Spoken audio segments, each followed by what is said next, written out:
باللہ من الشیطان الرجیم بسم اللہ الرحمن الرحیم وبہ نستعین وہو خیر المعین۔ قال امام باقر علیہ السلام لو یعلم الناس ما فی زیارت قبر الحسین من الفضل لماتوا شوقا۔ امام باقر علیہ السلام نے فرمایا ہے اگر لوگوں کو معلوم ہو جائے کہ امام حسین کی زیارت میں کتنی فضیلت ہے تو وہ زیارت کے شوق میں مر جائیں۔ آج کا جو ہمارا موضوع ہے ابھی وہ ہے زیارت امام حسین علیہ السلام کی فضیلت۔ امام حسین علیہ السلام کی زیارت کی کیا فضیلت ہے، ائمہ علیہم السلام نے زیارت امام حسین علیہ السلام کا کیا حکم دیا ہے، کتنی فضیلت کو کیا کیا ہے، بیان کیا ہے۔ ہم ویڈیو کے طویل ہونے سے طوالت سے ڈرتے ہوئے عربی متن کو ذکر نہیں کریں گے، ترجمے کو ذکر کریں گے اور ترجمے کو بھی مختصر ذکر کریں گے تاکہ یہ ہماری ویڈیو کیا ہے طویل نہ ہو جائے، طوالت نہ پکڑ جائے۔ روایت ہے، پہلی روایت ابو ہاشم جعفری سے۔ ابو ہاشم جعفری نے کہا ہے کہ میں امام ہادی کے پاس گیا، میں نے دیکھا کہ امام کو بہت تیز بخار ہے۔ امام نے مجھ سے کہا ہمارے شیعوں میں سے کسی کو کربلا امام حسین علیہ السلام کے حرم میں بھیجو تاکہ وہ میرے لیے وہاں جا کر دعا کرے۔ امام معصوم ہے، بخار کی حالت میں ہے، امام حکم دے رہے ہیں میرے شیعوں میں سے کسی کو حرم امام حسین میں بھیجو، وہ حرم میں جا کر میرے لیے کیا کرے، شفا کی دعا کرے۔ ابو ہاشم جعفری کہتا ہے میں امام علیہ السلام کے گھر سے باہر نکلا، باہر نکلنے کے بعد میں نے دیکھا بلال جو علی بن بلال میں نے اس کو دیکھا ہے، تو علی بن بلال کو میں نے بلایا ہے اور اس کو ساری کہانی سنائی ہے۔ میں نے کہا امام علیہ السلام نے اس طرح کہا ہے۔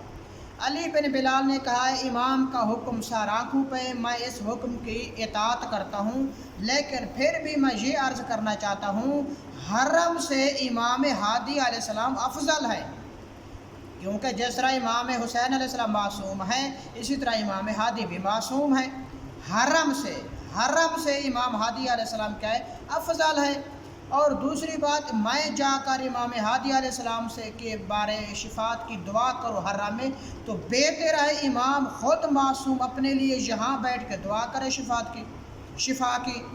تو ابو ہاشم جعفری کہتا ہے میں واپس آیا، امام ہادی علیہ السلام کو آ کر بتایا کہ علی بن بلال نے اس طرح کہا ہے کہ حرم سے تو امام ہادی افضل ہیں۔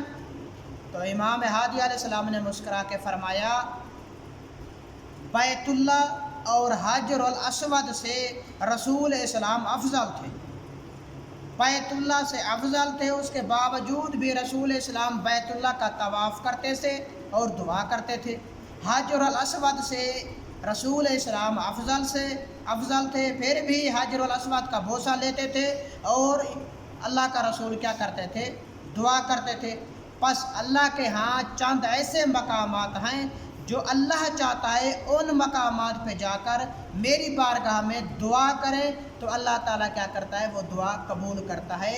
انہی مقامات میں سے ایک فضیلت حرم امام حسین کو بھی نصیب ہے، شرف حاصل ہے کہ ان مقامات میں سے ایک حرم امام حسین ہے جہاں جا کر انسان اگر دعا کرے تو اللہ رد نہیں کرتا، اللہ دعا کو کیا کرتا ہے، قبول کرتا ہے۔ یہ کس نے کہا، امام ہادی نے کہا ہے۔ دوسری روایت ہمارے پاس جو فضیلت امام حسین علیہ السلام کے بارے میں ہے وہ ہے سلیمان بن خالد کہتا ہے کہ امام صادق علیہ السلام نے فرمایا کہ امام صادق علیہ السلام فرما رہے ہیں کہ مجھے تعجب ہے ان لوگوں پر جو اپنے آپ کو شیعہ کہتے ہیں اور زندگی میں ایک مرتبہ بھی امام حسین کی زیارت کے لیے نہیں جاتے۔ امام صادق فرما رہے ہیں مجھے تعجب ہے ایسے لوگوں پر جو اپنے آپ کو شیعہ تو کہتے ہیں لیکن زیارت امام حسین علیہ السلام کے لیے ایک مرتبہ بھی کیا ہے، نہیں جاتے۔ اور آگے امام نے کیا فرمایا، یہ کیا جفا اور سستی ہے۔ امام کہہ رہے ہیں امام حسین کے حق میں جفا ہے، سستی ہے، اور وہ کتنے عاجز اور ناتواں ہیں کہ جو ایسا کرتے ہیں، یعنی جو زیارت امام حسین علیہ السلام کو نہیں جاتے وہ جفا کرتے ہیں۔ امام نے آگے کیا فرمایا، امام فرماتے ہیں خدا کی قسم اگر ان کو پتہ ہوتا کہ امام حسین کی زیارت کا کیا اجر اور ثواب ہے تو ہرگز اس سستی اور ناتوانی کا مظاہرہ نہیں کرتے۔ میں نے عرض کیا، ابو سلیمان بن خالد کہتا ہے میں نے عرض کیا کہ میں قربان جاؤں آپ پر، کیا ثواب ہے زیارت امام حسین علیہ السلام کا؟ تو امام نے فرمایا ہے اس کا پہلا ثواب جو زیر کو ملتا ہے وہ یہ ہے کہ پچھلے سارے گناہ معاف کر دیے جاتے ہیں، اور اس زیر کو کہا جاتا ہے کہ اب اپنے اعمال کو ابتدا سے کیا کریں، شروع کریں، آپ کے تمام جتنے بھی گناہ ہیں گزشتہ ماضی کے وہ آپ کو معاف کر دیا جاتا ہے۔ اتنی فضیلت ہے زیارت امام حسین علیہ السلام کی۔ آگے ایک اور روایت ہے امام حسین علیہ السلام کی زیارت کی فضیلت کے بارے میں۔ عبداللہ بن نجار کہتا ہے کہ امام صادق علیہ السلام نے مجھے فرمایا ہے کیا تم امام حسین کی زیارت کے لیے جاتے ہو، اور کیا تم کشتی پر سوار ہو کر زیارت کے لیے جاتے ہو؟ میں نے کہا، یعنی عبداللہ بن نجار نے کہا، میں نے کہا ہاں مولا میں امام حسین کے زیارت پہ بھی جاتا ہوں اور کشتی پہ سوار ہو کے جاتا ہوں۔ امام نے فرمایا اگر تمہاری کشتی دریا میں الٹ کر غرق ہو جائے تو منادی ندا دے گا کہ تم خوش قسمت ہو کہ تم کو بہشت میں جانا نصیب ہوا ہے۔ امام فرما رہے ہیں اگر تمہاری کشتی غرق ہو جائے پانی میں تو تم خوش قسمت ہو، ندا آئے گی، تم شہید ہو، تمہیں جنت نصیب ہو۔ لیکن افسوس، لیکن آج کل کیا کہا جا رہا ہے، بے زیارت امام حسین کو جو جا رہے ہیں اربعین پہ وہ زیارت پہ نہ جائیں، وہی پیسہ سیلاب زدگان میں خرچ کریں، یہ افضل ہے۔ اگر یہی کسی مولانا صاحب کے سامنے پیش کیا جائے تو وہ کہے گا بھی یہ تو خودکشی ہے، آپ کی کشتی اگر ڈوب جائے زیارت کو جا رہے ہیں یہ تو خودکشی، آپ نہ جائیں، زیارت تو مستحب ہے، بہت سی تعویلیں کرے گا۔ لیکن امام کیا فرما رہے ہیں، آپ خوش نصیب ہے، ندا آئے گی، آپ کو جنت نصیب ہوگی۔ آگے ایک روایت ہے عبد الملک خثعمی کی، وہ کہتے ہیں کہ امام صادق نے فرمایا اے عبد الملک، امام حسین کی زیارت کو ترک نہ کرو اور اپنے دوستوں کو بھی اس کام کرنے کا کہو، حکم دو، کیونکہ خداوند اس زیارت کی وجہ سے تمہاری عمر کو طولانی کرے گا، تمہارے رزق کو زیادہ کرے گا، تمہاری زندگی کو سعادت مند فرمائے گا، اور تمہاری موت کو شہید کی موت قرار دے گا۔ اگر امام حسین کی زیارت کو جا رہے ہو تمہارے رزق میں زیادہ ہوگا، برکت ہوگی، عمر کیا ہے طولانی ہوگی، اگر موت آ جائے گی تو موت شہید کا درجہ قرار دے گی، یہ امام معصوم فرما رہے ہیں۔ ایک اور روایت ہے، سدیر کہتا ہے کہ امام صادق نے فرمایا اے سدیر، کیا تم ہر روز امام حسین کی قبر کی زیارت کرتے ہو؟ سدیر نے کہا میں آپ پر قربان جاؤں، نہیں، میں ہر روز امام حسین کی قبر کی زیارت نہیں کرتا۔ امام نے فرمایا تم کس قدر جفا کرنے والے ہو، اللہ اکبر، امام فرما رہے ہیں سدیر کو تم کس قدر جفا کرنے والے ہو۔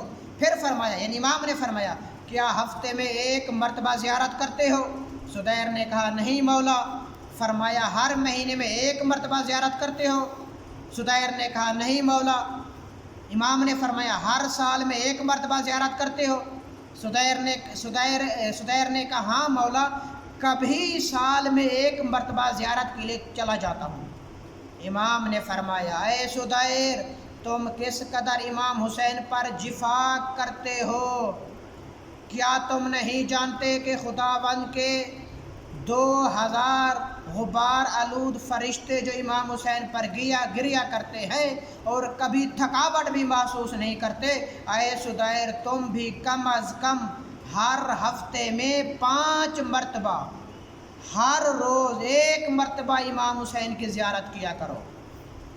سدیر کہتے ہیں میں نے کہا میں آپ پر قربان جاؤں، میں آپ پر قربان جاؤں، ہمارے اور کربلا کے درمیان بہت زیادہ فاصلہ ہے، مولا میں کربلا سے دور ہوں، میں نہیں جا سکتا۔ تو امام نے فرمایا اپنے گھر کی چھت پر جا کر اپنے دائیں اور بائیں دیکھ کر پھر سر کو آسمان کی طرف بلند کر قبر حسین کی طرف رخ کر کے کہے السلام علیکہ یا ابا عبداللہ، السلام علیکہ ورحمۃ اللہ وبرکاتہ۔ امام کس قدر تشویق دے رہے ہیں، رغبت دے رہے ہیں زیارت امام حسین کے لیے۔ ایک اور روایت ہے امام صادق علیہ السلام سے، روی عن صادق علیہ السلام انہ قال زیارت الحسین بن علی واجبۃ علی کل من یقر للحسین بالامامہ من اللہ عز وجل۔ امام صادق علیہ السلام نے فرمایا جو امام حسین کی امامت کا قائل ہو اس پر امام حسین کی زیارت واجب ہے، یعنی یہ رغبت دلانے کے لیے امام کہہ رہے ہیں، تشویق دلانے کے لیے کہہ رہے ہیں۔ ایک اور روایت ہے امام صادق علیہ السلام نے فرمایا خدا کے نزدیک سب سے پسندیدہ عمل زیارت امام حسین علیہ السلام ہے۔ ایک آخری روایت ہم کو ذکر کرتے ہیں، کافی سینکڑوں کی تعداد میں زیارات جو امام حسین علیہ السلام کی فضیلت پہ دلالت کر رہی ہے۔ ابان بن تغلب کی روایت ہے، ابان بن تغلب کہتا ہے کہ امام صادق علیہ السلام نے مجھ سے پوچھا، مجھ سے فرمایا کہ آئے ابان تم نے امام حسین کی قبر کی کب زیارت کی ہے؟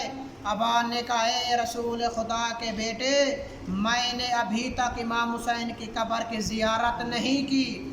امام نے فرمایا سبحان اللہ، تعجب کی حالت میں کہا سبحان اللہ، تم تو بزرگان شیعہ میں سے ہو اور پھر بھی امام حسین کی زیارت کو ترک کرتے ہو اور زیارت کے لیے نہیں جاتے۔ یعنی کیا امام جعفر صادق ابان کو کہہ رہے ہیں تم بزرگان شیعہ میں سے ہو پھر بھی امام حسین کی زیارت کو نہیں جاتے۔ اور مقامات پہ ائمہ نے حکم دیا ہے، ہمیں بار بار کہا ہے کہ زیارت امام حسین علیہ السلام کو ترک نہ کرے۔ عزیزو آج کل یہ جو شور شرابہ کیا جا رہا ہے، بھائی سیلاب آ گیا ہے، کافی ساری انسانیت کو خطرہ ہے، امام حسین کے 40 کی زیارت پہ نہ جائیں، وہی پیسہ اس انسانیت پہ خرچ کریں، یہ بالکل صحیح نہیں ہے۔ ہاں انسانیت کا تقاضا ہے، ائمہ نے حکم دیا ہے حسب توفیق سیلاب زدگان کی مدد کرے جتنا ہو سکتی ہے، اور ساتھ بھی جس نے بھی ارادہ کیا ہوا ہے زیارت امام حسین علیہ السلام پہ جانے کے لیے وہ اس ارادے کو ترک نہ کرے، وہ امام حسین علیہ السلام کی زیارت پہ جائے۔ میں آپ ان لوگوں سے پوچھتا ہوں میرا سلام ہو اس مرجیت پر جو نجف اشرف میں بیٹھ کر پاکستان کی مظلوم قوم کے درد کو محسوس کیا ہے، انہوں نے فتویٰ دے دیا ہے خمس کا 2/3 سب خرچ کر سکتے ہو۔ کیا وہ مرجیت یہ نہیں کہہ سکتی تھی کہ خمس کا 2/3 حصہ بھی خرچ کر سکتے ہو، اور جو زائرین پاکستانی کربلا میں 40 پہ آنا چاہتے ہیں وہ 40 پہ نہ آئے، وہ اپنے پیسے کو وہاں خرچ کریں؟ آپ لوگوں کی فکر وہاں تک پہنچ گئی ہے، کیا مرجیت کی فکر نہیں پہنچی تھی؟ مرجیت نے کیوں نہیں کہا؟ مرجیت نے فقط اتنا کہا ہے آپ اپنے خمس کا 2/3 حصہ خرچ کریں، یہ نہیں کہا کہ 40 پہ زیارت پہ نہ ہو۔ اور کافی جتنا بھی مشکلات آئی ہیں، داعش جب وارد ہوئی تھی عراق میں کتنی ہزار لوگ بے گھر ہو گئے تھے، مہاجر ہو گئے تھے، مرجیت نے حکم دیا تھا یہ مہاجر آپ کے بھائی ہیں، ان کی مدد کریں، ضروری ہے ان کو پناہ دیں، پناہ گاہ دیں، لیکن یہ نہیں کہا تھا 40 پہ جو موقف لگا رہے ہو ہر سال کروڑوں روپے خرچ کرتے ہو، یہ اس سال موقف نہ لگاؤ، یہ پیسہ آپ کیا کریں حشد شعبی کو دو، یا جو مہاجر لوگ ہیں بے گھر ہو گئے ہیں، داعش جن کو بے گھر کر دیا ہے، یتیم ہو گئے ہیں، بیوہ ہو گئے، یہ موقف والے پاس پیسے آپ ان لوگوں کو دو۔ مرجیت نے نہیں کہا تھا، منع نہیں کیا تھا۔ یہ کون لوگ ہیں جو یہ کہہ رہے ہیں بھی آپ زیارت امام حسین کو نہ جائیں؟ لہٰذا یہ لوگ مجھے تو ذہنی مریض لگتے ہیں، ایسا کہنا سراسر یہ غیر معقول بات ہے، ائمہ کے فرامین کے خلاف ہے۔ ہاں اگر ہماری مرجعیت حکم دے دے بھائی آپ 40 پہ نہ آئیں، یہ کام وہاں پیسہ لگے، تو مرجعیت کا حکم سر آپ کو بھی